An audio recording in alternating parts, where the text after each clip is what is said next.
கனடிய தமிழர் மனங்களை வென்றிட தளிரின் வானொலி தமிழ் வானொலி. தளிர் இதழ் எழுத்துருவாகும், தளிர் இணையதளம் உலக பலமாகும். தளிர் வானொலி உலக தரமாகும், உலக தமிழர்களின் இதய ஒலியாகும். இனி என்றுமே எல்லோரும் கேட்டு மகிழ்ந்திட, அன்பு கொண்டு நீங்கள் அரவணைத்திட, தளிர் அறம் செய்து மக்கள் மனங்களில் நிலைத்திடும் தளிர் வானொலி. தளிர் வானொலி எங்கள் தமிழ் வானொலி. கனடா என்றால் குளிர், மக்கள் மனங்களில் தளிர். நீங்கள் கேட்டுக்கொண்டிருப்பது தளிர் வானொலி, எங்கள் தமிழ் வானொலி. வணக்கம் இனி தமிழ் உறவுகளே. வலை அலை ஊடாக வானொலிகளில் வலம் பெறும் கனடிய தமிழ் வானொலியில் உங்கள் அனைவரையும் சந்திப்பதில் மீண்டும் மகிழ்ச்சி அடைகின்றோம். என்று கூட எமது கலையகத்துக்கு ஒரு சிறப்பு விருந்தினரை அழைத்து வந்திருக்கின்றோம். எமது கனடிய தேசத்தினுடைய 157வது கனடா தினத்தினை நாங்கள் கொண்டாட இருக்கின்றோம். அந்த கனடா தினம் தொடர்பாக பேசுவதற்காக இன்றைய நாளிலே எமது கலையகத்துக்கு நாங்கள் அழைத்து வந்திருப்பவர் கனடிய தேசத்தில் வாழ்கின்ற தமிழர்கள் மத்தியில் ஏகோபித்த ஒரு அபிமானத்தை பெற்றவர், எல்லோருக்கும் பரிச்சயமான, எங்களது அன்புக்கும் மதிப்புக்கும் மரியாதைக்கும் உரிய அறிஞர் சாமி அப்பாத்துரை அவர்களை இன்றைய நாளிலே நாங்கள் எமது கலையகத்துக்கு அழைத்திருக்கிறோம். அவரிடம் கேட்டு அறிந்து கொள்வதற்கு நிறைய விடயங்கள் இருக்கின்றது. அவர் எம்மிடம் இந்த கனடா தேசத்தினுடைய 157வது கனடிய தினத்தை பற்றி பேச இருக்கின்றார். வணக்கம் எங்களது அன்புக்குரிய மதிப்புக்கும் உரிய சாமி அப்பாத்துரை அவர்களே. வணக்கம் KS ரகு அவர்களே, சிவமோகன் அவர்களே. நன்றி. நம்மளது கனடிய தேசத்தை பற்றி கூறி இந்த கனடிய தேசத்தினுடைய 157வது விடயங்களை நீங்கள் பேச இருக்கின்றீர்கள். அதை தொடர்பாக நீங்கள் பேசிக்கொள்ளுங்கள். ஆமாம், சிறாமல் சிறக்காமல் சீர்வரிசை தந்து வந்தார வாழ வைக்கின்ற அன்னையாக இருக்கிறாள் கனேடிய அன்னை. கனேடிய அன்னை உலகளாவிய ரீதியிலே தனக்கென்று ஒரு தனி இடத்தை தக்க வைத்து இருக்கிறாள் என்றதற்கு மாற்று கருத்து உலகளாவிய ரீதியிலே இல்லை. கனடாவை நான் ஒரு நூலிலே, ஒரு ஆங்கில ஆய்வு நூல், 150வது பிறந்த தினத்தை ஒட்டிய ஒரு ஆய்வு நூலிலே குறிப்பிட்டிருந்தேன். Canada is a miniature world என்று. அதாவது ஒரு குட்டி உலகமாக இருக்கிறது. வடதுருவம் தொட்டு தென் துருவம் வரைக்கும், சில்லி தொட்டு ஜப்பான் வரைக்கும் உலகத்திலே இருக்கின்ற 210 நாடுகளை, பிரதேசங்களை சார்ந்தவர்கள் இந்த மண்ணிலே சீராக சிறப்பாக செம்மையாக வளர்ந்து வருகிறார்கள். அது மட்டுமல்லாமல் 450 விதமான இனங்கள், அதாவது ஒரு மொழி பேசுகிறவர்களே கூட பல இனங்கள் இருக்கலாம். அப்படியாக உலகத்தில் வேறு எந்த நாட்டிலும் சீராக சிறப்பாக செம்மையாக பராமரிக்கக்கூடிய தேசமாக கனேடிய அன்னை இருக்கிறாள். இன்னும் குறிப்பாக சொல்ல போனா கனேடிய முழுமையான அன்னைக்கு வயது 75. அதாவது எங்களுடைய நியூ ஃபவுண்ட்லேண்ட் இணைந்தது 1949ஆம் ஆண்டு மார்ச் மாதம் 31ஆம் தேதியிலே இருந்து தான் இன்றைய முழுமையான கனடா உருவானது.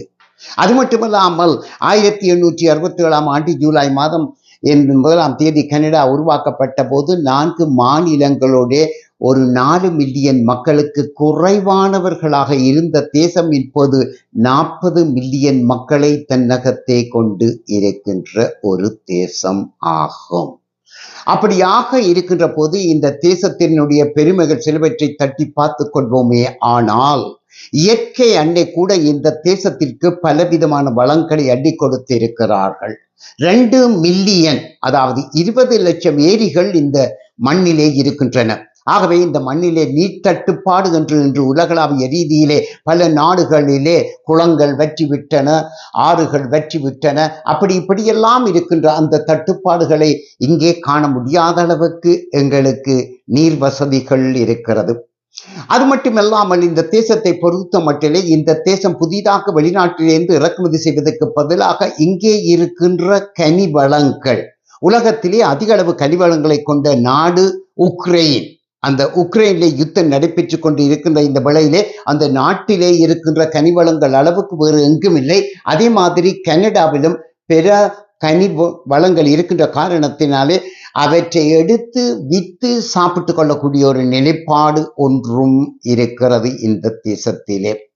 அப்படியாக இருக்கின்ற இந்த கனடாவை பொறுத்த மட்டிலே கனடாவுக்கும் அமெரிக்காவுக்கும் உள்ள ஒரு வித்தியாசம், இந்த 13 கப்பல்களிலே வந்து குடியமர்ந்து கொண்டவர்கள், குறிப்பாக பிரித்தானியாவிலே இருந்து வந்து குடியமர்ந்து கொண்டவர்கள் படிப்படியாக உயர்ந்து வளர்ந்து கொண்டிருக்கின்ற போது பிரித்தானியாவர்கள் வருகைக்கு எந்த வகையான உதவிகளும் செய்யாமல் தாமாக கஷ்டப்பட்டு வந்து பூர்வீக குடிமக்களோடு சண்டை வெடித்து தங்களுக்கென்று ஒரு தேசத்தை உருவாக்கிய போது பிரித்தானியர்கள் வரி விதிக்கிற போது அமெரிக்கர்கள் நக்கலாக போஸ்டன் டீ பார்ட்டி என்று சொல்லி அதற்கு வரி விதித்த போது அந்த தேயிலை அட்லாண்டிக் சமுத்திரத்திலே போட்டு நையாண்டி செய்தார்கள். ஆனால் கனடாவை பொறுத்த மட்டிலே கனடா தன்னுடைய தாய் மண்ணான பிரித்தானியாவை கேலி செய்யவில்லை.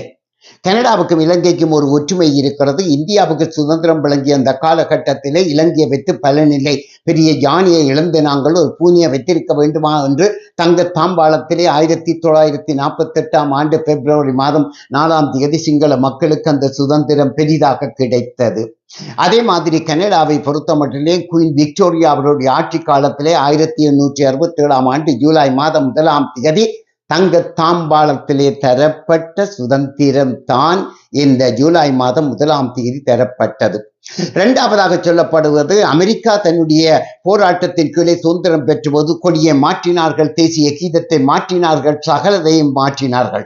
ஆனால் கனடாவை பொறுத்த மட்டிலே கனடா ஒரு தேசமாக உருவாக்கப்பட்டதன் பின்னர் அதனுடைய தேசிய கீதம் 1880 படிப்படியாக வந்து வளர்ந்து அது சில மாறுதல்களை கொண்டு இன்று இருக்கிறது. நான் அண்மையிலே எழுதின ஒரு கனடா பற்றிய ஆய்வின் நூல் ஆன the dynamic of global immigration என்ற நூலிலே ஒரு அத்தியாயத்திலே குறிப்பிட்டேன். கனடாவுடைய தேசிய கீதம் மாற்றி அமைக்கப்பட வேண்டிய ஒரு கட்டம் வந்து இருக்கிறது. அதிலே the true north strong and free என்று சொல்லப்படுகிற நிலத்துக்குள்ளே இருக்கின்ற ஒரு காந்த சக்தி 3 வருடங்களுக்கு முன்னர் அது கனடாவை விட்டு ரஷ்யாவுக்கு போய்விட்டது. ஆகவே இப்படியாக தேசிய கீதத்திற்கு கூட அவர்கள் ஒரு மாறுதல்களை சில வருஷங்களுக்கு முந்தி கொண்டு வந்தார்கள். ஹி என்று வந்த, அதாவது ஆண் என்று குறிக்கப்படக்கூடாது, அதை தே என்று சொல்லி தேசிய கீதத்திலே மாற்றினார்கள். நான் சொன்ன மாதிரி சில மாறுதல்களும் எதிர்பார்க்கப்படலாம். அப்படியாக இருக்கின்ற இந்த தேசம் எந்த விடயத்திலும் தனக்கென்று ஒரு தனி இடத்தை தக்க வைத்திருக்கிறது. உதாரணமாக சொல்ல போனா அமெரிக்காவோடு மிக நெருக்கமாக ஒரே கப்பலில் வந்து குடியமர்ந்து கொண்டவர்களாக இருந்தாலும் அமெரிக்கா சுதந்திரத்துக்காக 1726 போராடி கொண்டிருக்கிற போது பிரித்தானியரோடு தாய்நாட்டோடு பகைக்க கூடாது என்றவர்கள் அமெரிக்காவில் இருந்து கனடாவுக்கு வந்து குடியமர்ந்தார்கள். அப்படி இருக்கின்ற இந்த தேசத்தை பொறுத்தமட்டிலே படிப்படியாக தேசிய கீதத்தை, பின்னர் கனடாவினுடைய தேசிய கீதத்தை, அதற்கு பின்னர் ஆகத்தான் இந்த சுதந்திரத்தை அவர்கள் பெற்றுக்கொண்டார்கள். 1867 ஜூலை மாதம் 1 சர் ஜான் மெக்டொனால்ட் முதலாவது பிரதமராக வந்த போது அப்பொழுது அவர்கள் பிரித்தானிய குடிமக்களாக இருந்தார்கள். கனடிய குடியுரிமை வழங்கப்பட்டது அண்மை காலத்திலே ஆகும். அது மட்டுமல்லாமல் பிறப்பாலே இந்த மண்ணிலே வந்து, அதாவது விண்ணிலே விமானம் பறக்கிற போது அல்லது எங்களுடைய கடல் பரப்பிலே வந்து ஒரு பிள்ளை பிறந்து தாய் தகப்பன் யாராய் இருந்தால் இந்த மண்ணிலே ஒருவர் அகதியாக வந்து அல்லது இந்த மண்ணிலே வந்து இருக்கின்றவர்கள் தற்காலிகமாக வந்திருந்தாலும் அவருக்கு பிறக்கிற பிள்ளைகளுக்கு கனேடிய குடியுரிமை வழங்கப்படுகிறது. அது அமெரிக்கா கனடா போன்ற 2 பெரிய நாடுகளிலும் மற்றும் சில நாடுகளிலும் தான் வழங்கப்படுகிறது. ஆகவே இந்த நாட்டை பொறுத்தமட்டலே வந்தாரை சீராமல் சின்னக்காமல் சீர்வரிசை கொடுத்து வந்தாரை வாழ வைக்கின்ற ஒரு அற்புதம் ஆன ஒரு தேசமாக இருக்கிறது. இருந்தாலும் சில விடயங்கள் மிகைப்படுத்தப்பட்டு இருப்பது என்பதை நான் என்னுடைய 4 ஆய்வு கனேடியன் நூல்கள் இன்று உலகத்தின் பல பாகங்களிலே, குறிப்பாக அமெரிக்கா, ஐரோப்பிய போன்ற நாடுகளிலே 600 வெப்சைட்டுகளை என்னுடைய நூல்களுக்காக உருவாக்கி இருக்கிறார்கள். அவ்வாறு உருவாக்கப்பட்ட அந்த நூல்களிலே சில விஷயங்களையும் குறிப்பிட்டிருக்கிறேன். இந்த மல்டி கல்ச்சரலிசம் என்று சொல்லப்படுவது சற்று மிகைப்படுத்தப்பட்டதாக இருக்கிறது. அவர்கள் அதை தடை செய்யவில்லை. ஆனால் எங்களுடைய 3வது சந்ததி பிள்ளைகள் கனேடியர்களாகவே வாழுகிறார்கள். ஆகவே பல்கலாச்சாரம் என்று அவர்கள் சொல்லுகிற மாதிரி 1வது 2வது சந்ததியை போல 3ஆம் 4ஆம் சந்ததிக்கு அது சென்று விடக்கூடியதாக இல்லை. ஆகவே அது மிகைப்படுத்தப்பட்டது என்றும் ஒரு கோணத்திலே பார்க்கலாம். சரி, எப்படியாக இருக்கின்ற இந்த தேசத்தை பொறுத்தமட்ட இந்த தேசத்தினுடைய ஏற்றுமதியிலே 70% அமெரிக்காவுக்கு போகிறது என்பதற்காக இவர்கள் அமெரிக்காவினுடைய இசைக்கு நடனம் ஆடிக்கொள்ளவில்லை. அவர்கள் தில்லானா போட்டா இவர்கள் கதகளி ஆடிக்கொள்கிறார்கள். அந்த ரீதியிலே தான் குறிப்பாக சொல்ல போனால் கிறிஸ்டியன் அவர்கள் கனடாவின் பிரதமராக இருந்த காலகட்டத்திலே அமெரிக்கா ஈராக்கிலும் ஆப்கானிஸ்தானிலும் யுத்தம் ஒன்றை தொடுத்த போது இங்கிலாந்து போன்ற நாடுகள் பின்னாலே இருந்து ஓஹோ நாங்கள் நிற்போம், பாடுபடுவோம், அடிப்போம் என்றார். கிறிஸ்டியன் சொன்னார், நீங்கள் சடாம் ஹுசைன் அவர்களை கட்டி பிடித்தீர்கள், தூக்கி எறிந்தீர்கள். சடாம் ஹுசைன் அமெரிக்க டாலரிலே அவருடைய இந்த ஏற்றுமதி இறக்குமதி செய்தி ஐரோப்பிய யூனியனுக்கு மாற்றினார்கள், பின்னர் அவரை தூக்கி எறிந்தீர்கள். அதே மாதிரி பின்லாடின் அவர்களை கூட அமெரிக்கர்கள் நீங்கள் ஒரு காலகட்டத்திலே புஷ் அவருடைய குடும்பத்தோடு இணைந்திருந்தீர்கள், தூக்கி எறிந்தீர்கள். இதுக்கெல்லாம் நாங்கள் தாளாட்ட முடியாது, வாலாட்ட முடியாது என்று சொன்னார் எங்களுடைய பிரதமர் கிறிஸ்டியன் அவர்கள். ஆகவே இந்த வகையிலே கனடா ஒரு குடைக்கூடே விழுந்த ஒரு தேசம் அல்ல. அமெரிக்காவை பொறுத்தவரை அமெரிக்காவிலே சோவியத் யூனியன் பெடரல் கஸ்டோ ஊடாக அமெரிக்காவு என்ற ஒரு யானையினுடைய காதுக்குள்ளே ஒரு எறும்பு மாதிரி வரக்கூடாது என்று பார்த்து இருக்கிற போது கனடா எங்களுடைய பிரதமருடைய தந்தையார் அவர்கள் ட்ரூடோ அவர்கள் கீபாவோடு உள்ள உறவை வைத்துக் கொண்டார். சீனாவை ஒரு காலகட்டத்திலே மிக குறைவாக பார்த்தார்கள். அமெரிக்க ராஜாங்க கமிஷனர் டாக்டர் கிசிஞ்சர் அவர்கள் ஒரு கட்டத்திலே சீனாவை வளர்த்தால் சோவியத் யூனியனை வீழ்த்தலாம் என்று பார்த்தார்கள். ஆனால் இன்றைய நிலையிலே பார்க்கப்படுகிற போது சோவியத் யூனியனை விட இப்பொழுது அமெரிக்காவுக்கு அடுத்த ஒரு பெரிய வல்லரசாக சீனா வந்து கொண்டிருக்கிறது. அப்படியாக இருக்கிற போது சீனாவோடு பல நாடுகள் உறவு வைக்க தவறுந்த போதும் கனடா வைத்திருக்க செய்கிறது. அப்படியான வகையிலே உலக அரங்கிலே கனடா தனக்கென்று ஒரு தனி இடத்தை தக்க வைத்துக் கொண்டு இருக்கிறது. பொருளாதார ரீதியிலே கனடாவிலே கனி வளங்கள் இருந்து கொண்டாலும் அவர்கள் இன்னும் உயர்ந்ததாக இல்லை, 10வது இடத்திலே இருக்கிறார்கள். அமெரிக்கா 1வது இடத்திலும் சீனா 2வது இடத்திலும் 2வது இடத்திலே இருந்த ஜப்பான் 3வது இடத்திலுமாக இருக்கின்ற ஒரு நிலைப்பாடு இருக்கிறது.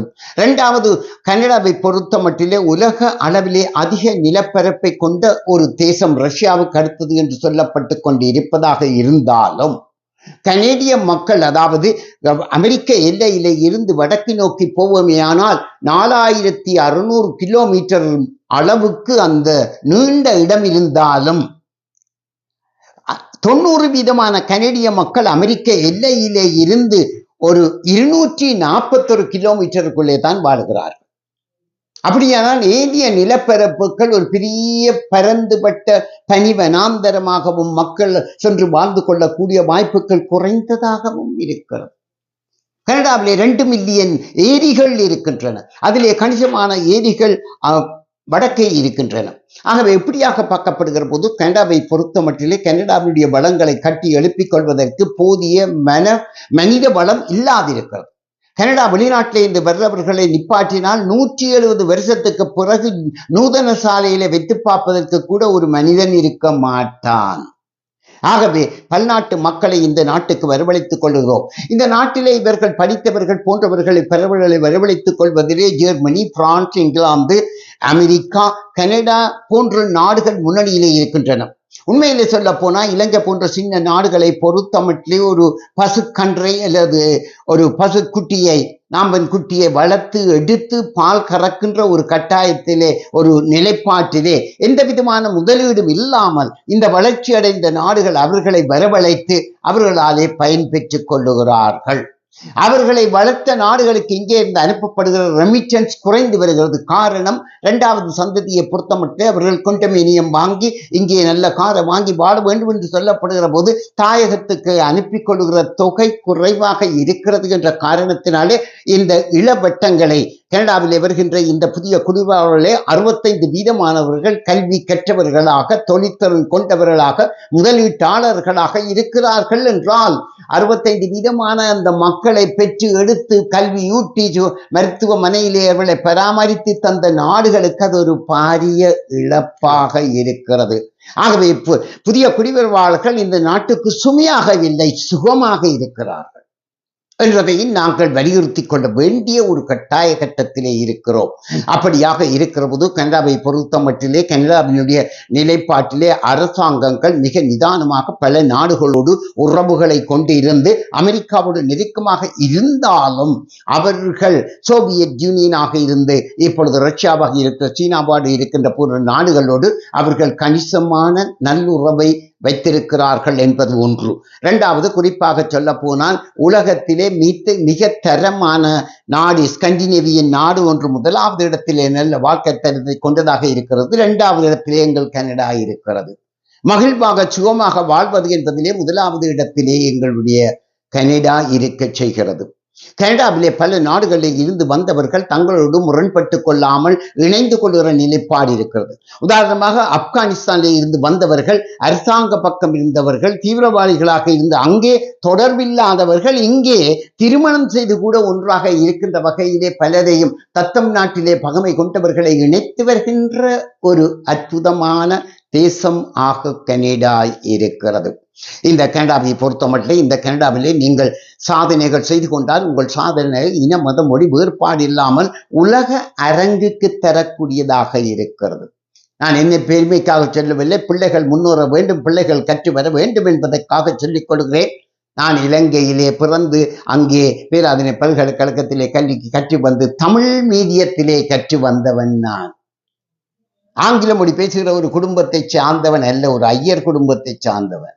இந்த நாட்டுக்கு வந்து இந்த நாட்டு பற்றி 4 ஆய்வு நூல்கள் செய்து மகாராணி கூட அந்த நூலை ஒன்றை வாசித்து பாராட்டு செய்தது மட்டுமல்லாமல் இன்று 600க்கும் மேற்பட்ட சர்வதேச வலைய அதாவது வெப்சைட்டுகளிலே அவற்றை பற்றி அவர்கள் நிறைய போட்டிருக்கிறார்கள். இது ஏன் நான் சொல்கிறேன் என்றால் என்னை சொல்லவில்லை, இந்த நாட்டிலே பிறந்து வளர்கிற எங்களுடைய 3வது சந்ததியினர் நீங்கள் சாதனை படையுங்கள், உலகம் உங்களை நாடி வரும், நீங்கள் உலகத்தை நாடி போக வேண்டிய அவசியம் இல்லை. ஆகவே இந்த நாட்டிலே உங்களுடைய திறமை வருகிறது என்றால் அந்த திறமையை அவர்கள் ஏற்றுக்கொள்ளுகிறார்கள்.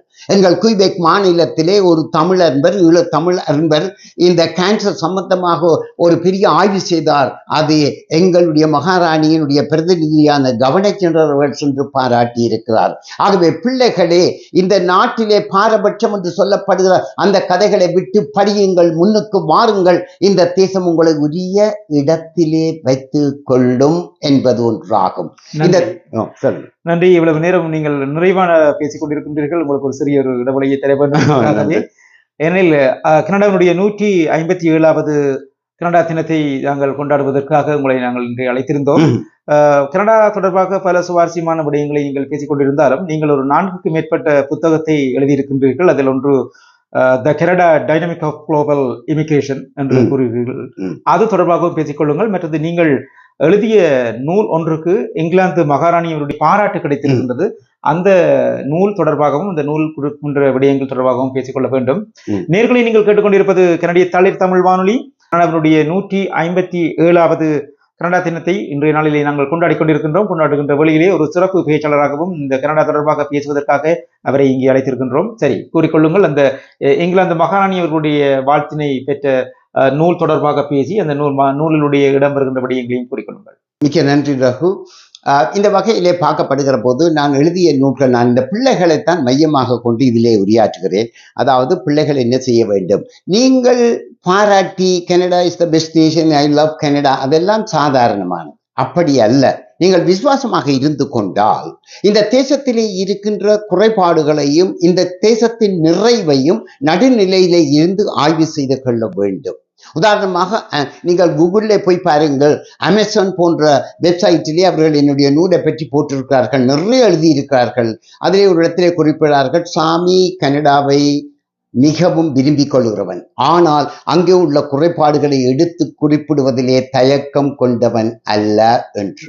உதாரணமாக எங்களுடைய பிரதமர் ஜஸ்டின் ட்ரூடோ பற்றி ஒரு அத்தியாயத்திலே எழுதியிருந்தேன். அவர் அமெரிக்காவுக்கு போன காலகட்டத்திலே ஒரு பிரதமராகவோ அல்லது லிபரல் கட்சி தலைவராகவோ இல்லை, ஒரு சாதாரண உறுப்பினராக இருந்திருக்கிறார். அந்த வேளையிலே அவர்கள் ஹாப்பர் அவர்களுடைய எங்களுடைய ஓயில் சாண்ட் அல்பர்டாவில் இருந்து டெக்சாஸுக்கு போகிற ஓயில் சாண்டில் அவ்வளவு தரமாக இல்லை என்றதை பற்றி கூறுங்கள் என்று சில கருத்துக்களை கொடுத்த போது ஜஸ்டின் ட்ரூடோ அவர்கள் சொன்னார், எந்நாட்டு பிரதமரை, அவர் கனேடிய பிரதமர் என்று கூட சொல்லவில்லை, தன்னுடைய எதிரான ஒரு கட்சியை சார்ந்தவராயிருந்தாலும் எந்நாட்டு பிரதமரை நான் வெளிநாட்டிலே எந்த வகையாயும் விமர்சிக்க மாட்டேன் என்றதை நான் பாராட்டி எழுதினேன். அதே இடத்திலே இன்னொரு இடத்திலே அவர் ஒரு குய்பெக்கினுடைய பிரெஞ்சு தொலைக்காட்சியிலே இந்த செனட் சபை இருக்க வேண்டும் என்று சொன்னார். அதோடு இருந்தால் பரவாயில்லை, செனட் சபை ஏன் இருக்க வேண்டும் என்றால் குய்பெக் மாநிலத்திலே அதிக செனட்டர்களுக்கு வாய்ப்பு இருக்கிறது என்று அதுகளை காட்டி சொல்லி அப்படி 2-3 விடயங்களை சுட்டி காட்டி சொன்னேன். அது அவருடைய குறுகிய மனப்பான்மையை காட்டுகிறது என்று. அப்படியாக இந்த நாட்டினுடைய விடயங்களை எடுத்து அலசி ஆராய்ந்து கொண்டு போகிற போது எங்கெங்கே பின்னுக்கு நிற்கிறோம், எங்கெங்கே முன்னுக்கு நிற்கிறோம். உதாரணமாக நான் எழுதிய ஒரு 12 வருஷங்களுக்கு முந்தி எழுதிய ஒரு நூலிலே சீனா வளர்ந்து கொண்டு வருகிறது. அந்த நேரம் சீனாவை பற்றி பெருசாக பலரும் பேசவில்லை. அவர்கள் ஆப்பிரிக்க நாடுகளுக்குள்ளே நுழைந்து தலைவர்களை அமெரிக்கர்கள் போல உள்வாங்கிக் கொள்ளாமல், அதாவது சதாம் ஹுசைன் அல்லது ராயல் ஃபேமிலி சவுதி அரேபியா போன்று இல்லாமல் மக்களோடு மக்களாக இன்ஃப்ராஸ்ட்ரக்சர் செய்து வளர்ந்து அந்த ஆப்பிரிக்காவிலே தான் இப்பொழுது நிறைய கனிவளங்கள் இருக்கிறது, பிற இருக்கிறார்கள். கனடா அதிலே புதிய அக்கறை காட்டவில்லை என்று எழுதியிருந்தேன். அதற்கு அப்பொழுது பிரதமராக இருந்த ஹாப்பர் அவர்கள் ஒரு பாராட்டு கடிதம் கூட எழுதி எனக்கு அனுப்பியிருந்தார்.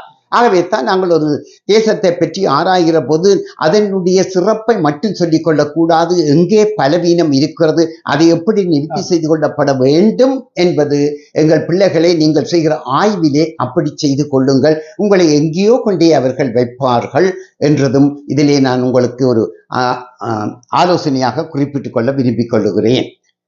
சரி, இப்படியாக இருக்கிற போது கனடாவை பொறுத்த மட்டிலே, எங்களை பொறுத்த மட்டிலே அவர்கள் ஜெர்மனியிலே இருந்து கப்பலிலே ஒரு 155 பேர் நினைக்கிறேன் இங்கே கனடாவிலே இலங்கையிலே இருந்து வந்ததாக சொல்லப்பட்ட போது அப்பொழுது இங்கே கன்சர்வேட்டிவ் கட்சியை சார்ந்த பிரையன் மல்ரோனி அவர்கள் பிரதமராக இருந்தார். அந்த காலகட்டத்திலே அவர்களுக்கு நன்றாக தெரியும் இவர்கள் ஜெர்மனியில் இருந்து வருகிறார்கள் என்று. அங்கே ஜெர்மனியிலே எங்களுடைய ஒரு கப்பல் திருவிழா என்று நடப்படுவது ஒன்று, அது மாதிரி ஒரு திருவிழா நடக்கிற போது தான் இவர்கள் வளைந்து ஓடி வந்து அவர்களுக்கு அதிகம் கவனம் இல்லாமல் இருக்கிற போது கப்பலில் ஒரு காகோ கப்பலை எடுத்து பெயிண்ட் அடித்து அதை வந்து உள்ளுக்கு இருந்து வந்து கனேடிய கடற்பரப்புக்குள்ளே நுழையாமல் அவர்கள் 2 வள்ளங்களை விட்டு இவர்களை அனுப்பினார்கள். அதிலே ஒரு வள்ளத்தினுடைய மெஷின் கூட நின்று போய்விட்டது, கையாலே தள்ளி தள்ளி வந்து இருக்கின்ற போது அந்த வேளையை பிரையன் மல்ரோனிக்கு தெரியும் நன்றாக இவர்கள் இலங்கையிலிருந்து வந்தது இல்லை என்று. அப்படி இருந்தும் அவர்கள் கரை ஏறுவதற்கு முன்னர் அவர்களுடைய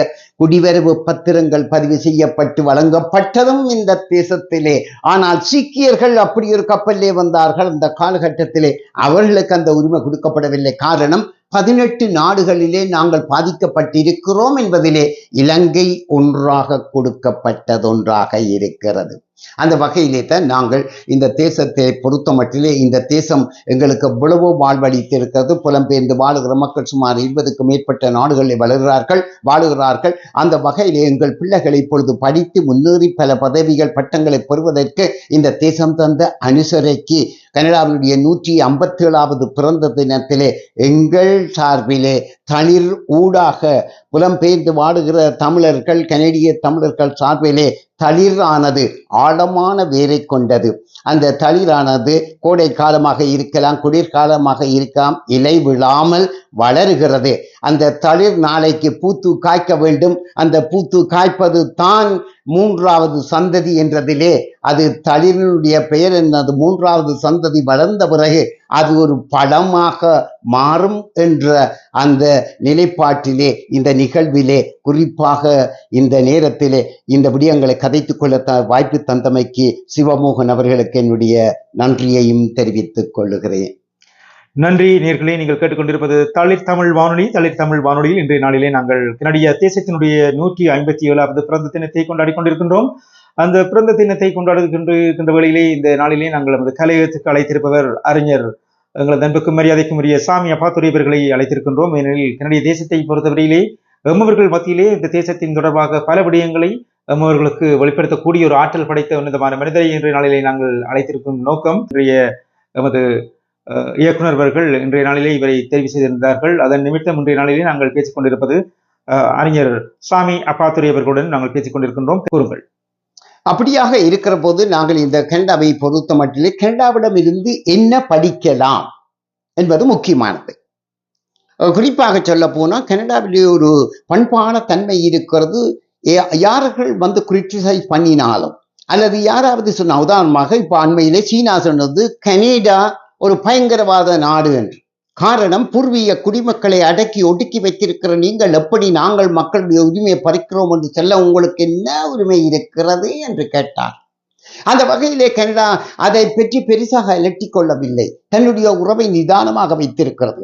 ஆனால் இன்று கனடாவில் இருக்கின்ற பெரிய சவால் என்னவென்றால், ரஷ்யா, சீனா போன்ற நாடுகள் கனடாவுடைய அரசியல்வாதிகள் சிலரை கைக்குள்ளே போட்டுக்கொண்டு கனடிய அரசியலுக்குள்ளே தங்களுக்கு சார்பாக இயங்கிக் கொள்ள இருக்கிறார்கள். ரஷ்யர்களும் அப்படி இயங்கிக் கொண்டு இருக்கிறார்கள்.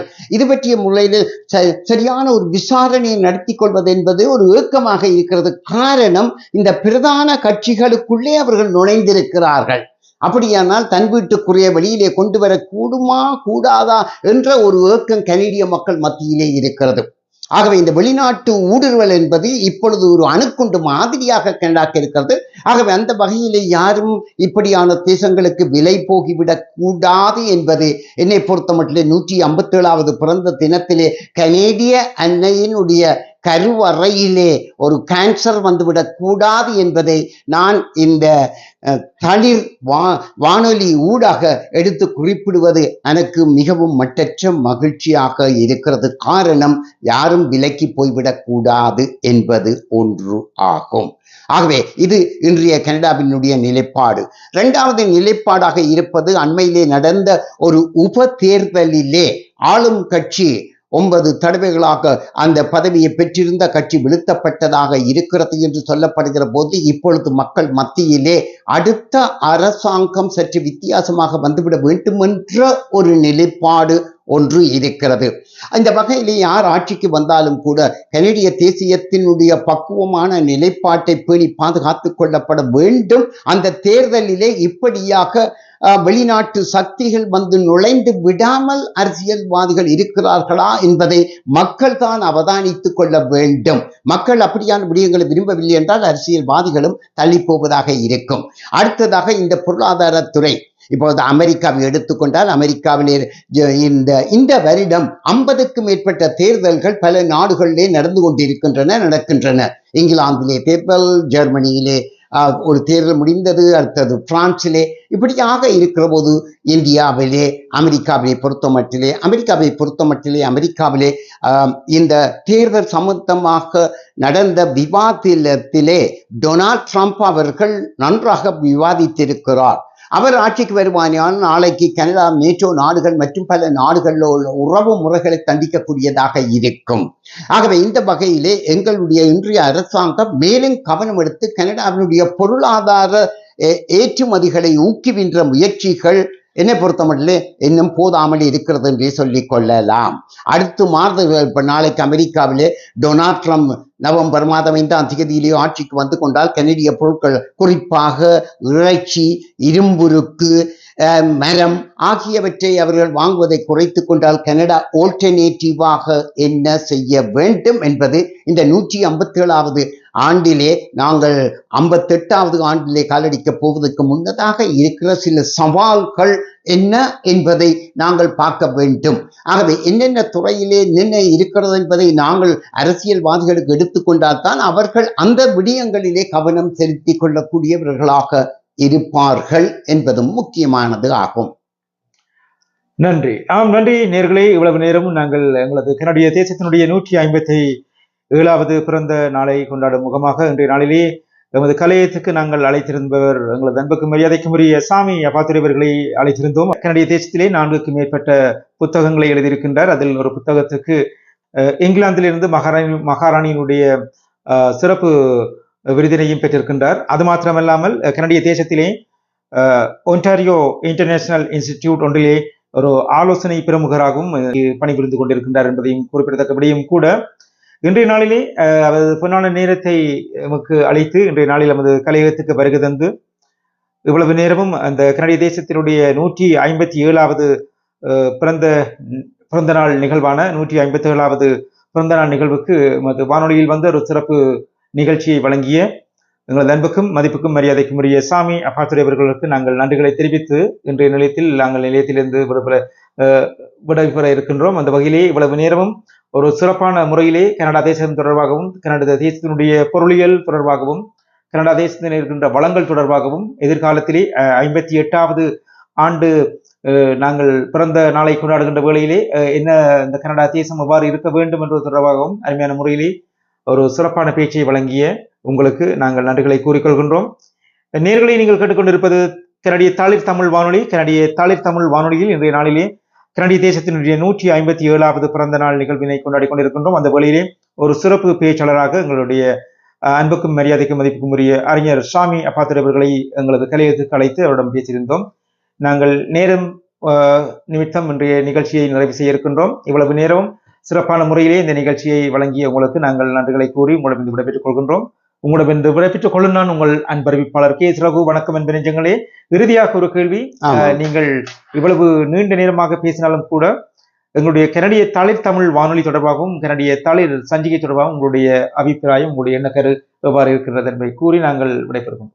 நான் சிவமோகன் அவர்களை பல இடங்களிலே பார்த்திருக்கிறேன். இரவு பகலாக ஓடி ஆடி சில விழாக்களை எடுத்து தமிழ் மக்களுடைய, குறிப்பாக சொல்ல போனால் புலம்பெயர்ந்து வாழுகிற 3வது சந்ததிக்கு எங்களுடைய பாரம்பரியத்தை தெரிய வைத்துக் கொள்ளப்பட வேண்டும் என்றும், அதேவேளை எங்களுடைய 1வது சந்ததியாக தமிழுக்காக உழைத்தவர்களை ஊக்குவித்துக் கொள்ளப்பட வேண்டும் என்ற முயற்சிகள் பலவற்றையும் பல இடங்களிலே எத்தனையோ இன்னல்கள் மத்தியிலே தன்னுடைய அருமையான நேரத்தை எடுத்து இதை வளர்த்தெடுத்து வருகிற இந்த தளிரை பார்க்கிற போது அதனுடைய ஆழமான வேர், அதற்குள்ளே இருக்கின்ற செல்வ செழிப்பும் மிக்க சிறப்பான அந்த வேரிலே இருக்கின்ற தன்மைகள் எங்களுக்கு தெரியாமல் இருக்கலாம். அந்த தளிரானது தருகின்ற ஆக்கமும் ஊக்கமும் தான் எங்களிடம் அது பூவாகி கருவாகி பழமாக எங்கள் வாழ்க்கையிலே தருகின்ற இந்த வகையிலே ஊடகத்துறையிலே அல்லும் பகலும் அயராது உழைத்து வருகின்ற சிவமோகன் அவர்கள் சிறப்பாக இந்த பணியை மென்மேலும் எடுத்து வர வேண்டும் என்று எல்லாம் வல்ல இறைவனை இறைஞ்சி கே.எஸ். ரகு அவர்கள் மிக பக்குவமாக விடயங்களை எடுத்து கொண்டு போய் சோர விடாமல் கொண்டு அவ்வப்போது ஊக்கம் தந்த பல நிகழ்ச்சிகளை நான் கேட்டிருக்கிறேன். உங்கள் பணியும் சிறக்க வேண்டும் என்று எல்லாம் வல்ல இறைவனை இறைஞ்சி கனேடிய அன்னையினுடைய 157வது பிறந்த தினத்திலே நாங்கள் உரிமைகளை பெற்றால் மட்டும் போதாது, கடமைகளையும் செய்ய வேண்டும். The rights and responsibilities are both sides of the same coin என்று கூறி விடைபெற்றுக் கொள்கிறேன். நன்றி, வணக்கம். நன்றி. நிச்சயமாக உங்களுடைய நல்ல நோக்கம் நிறைவேற நாங்களும் வாழ்த்துக்கிறோம். நன்றி, வணக்கம். நன்றி.